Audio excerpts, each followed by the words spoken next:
सालों पहले यमुना किनारे धर्मस्थल नाम का एक नगर हुआ करता था।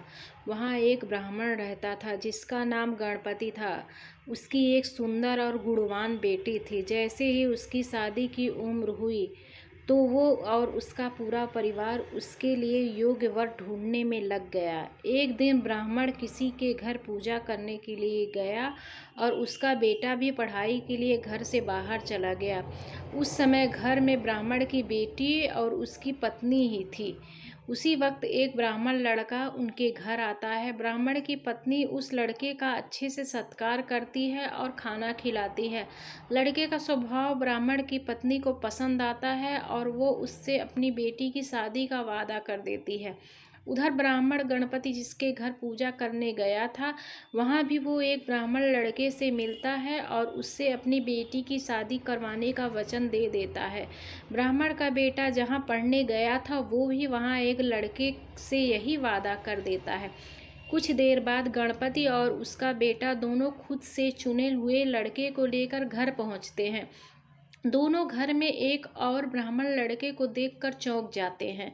अब सभी इस दुविधा में पड़ जाते हैं कि लड़की एक है और शादी का वादा तीनों ने अलग अलग लड़कों से कर दिया है।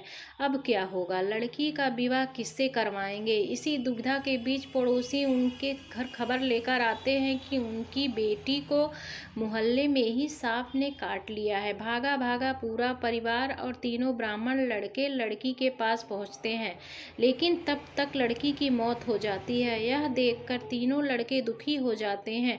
कुछ देर बाद लड़की का परिवार और तीनों ब्राह्मण मिलकर उसका अंतिम संस्कार करते हैं। लड़की के क्रियाकर्म के बाद एक ब्राह्मण लड़का उसकी हड्डियां अपने साथ लेकर जंगल चला जाता है। दूसरा उसकी राख को इकट्ठा करके पोटली में बांधकर उसी शमशान घाट में झोपड़ी बनाकर रहने लगता है। तीसरा शमशान घाट से निकलकर लड़की के गम में देश देश योगी बनकर घूमने लगता है। ऐसा होते होते कई साल गुजर गए। एक दिन अचानक योगी बनकर घूम रहा ब्राह्मण किसी तांत्रिक के घर पहुंच गया। ब्राह्मण को घर में देखकर तांत्रिक खुश हुआ और उसका सत्कार किया। तांत्रिक ने योगी से कुछ दिन अपने घर में ही रहने के लिए कहा। तांत्रिक की जिद देखकर योगी उनके घर में ही रुक गया। एक दिन तांत्रिक अपनी विद्या में बहुत लीन था और उसकी पत्नी सबके लिए खाना बना रही थी। उसी वक्त उसका बेटा रोने लगा और अपनी माँ को परेशान करने लगा। तांत्रिक की पत्नी ने उसे बहुत संभालने की कोशिश की, लेकिन वो नहीं माना। आखिर में तांत्रिक की पत्नी को इतना गुस्सा आया कि उसने अपने बच्चे की पिटाई कर दी। इसके बाद भी जब बच्चा चुप नहीं हुआ तो उसने उसे चूल्हे में डालकर जला दिया। यह सब देखकर योगी ब्राह्मण बहुत नाराज हुआ और बिना कुछ खाए ही अपनी पोटली लेकर उनके घर से जाने लगा।